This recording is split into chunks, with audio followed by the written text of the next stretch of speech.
আসসালামু আলাইকুম গাইস। গতকাল বগুড়ায় একটা মর্মান্তিক ঘটনা ঘটে গেছে ভাই। আসলে ঘটনাটা বলতেই মানুষের কাছে নিজের কাছে অনেক কষ্ট লাগতেছে। একটা ছেলে যে কিনা মাদ্রাসায় পড়াশোনা করে, তার বাবা একজন অনেক বড় আলেম, একজন আলিয়া মাদ্রাসার শিক্ষক। তার ছেলে মাত্র 500-1000 টাকার জন্য তার জনম দুঃখিনী মা, যাকে সে 10 মাস 10 দিন গর্ভে ধারণ করে দুনিয়ার বুকে আলো দেখাইছে, সেই মাকে সে মেরে ফেলছে। এর মতো হতভাগা ছেলে পৃথিবীতে মনে হয় আর একটাও নাই।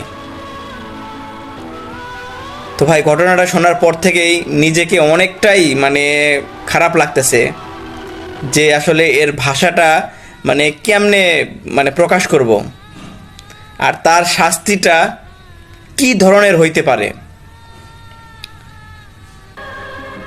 তো ভাই, আসলে বিষয়টা আমি ভালোভাবে বর্ণনা করতে পারতেছি না, আমার অনেকটা কষ্ট লাগতেছে।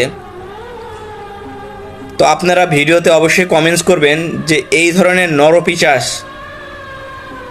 তার কি ধরনের শাস্তি হইতে পারে, আর তার কি শাস্তি আশা করতেছেন সবাই।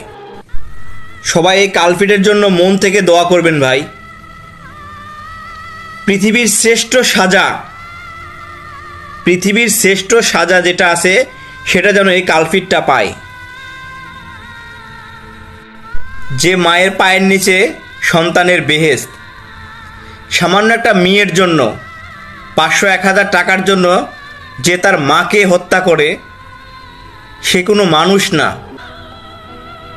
সে একটা অমানুষ। তো সবাই এই অমানুষের জন্য মন থেকে দোয়া করবেন, পৃথিবীর শ্রেষ্ঠ শাস্তি যেন সে ভোগ করে। তো ভাই, ঘটনাটা আমি আর বলতে পারতেছি না, আমার নিজেরই চোখ দিয়ে অনেকটা পানি আসতেছে, অনেক কষ্ট লাগতেছে। তো প্লিজ সবাই কমেন্ট করবেন তার কত নিকৃষ্ট শাস্তি সে যেন পায়। তো ওকে গাইস, আল্লাহ হাফেজ।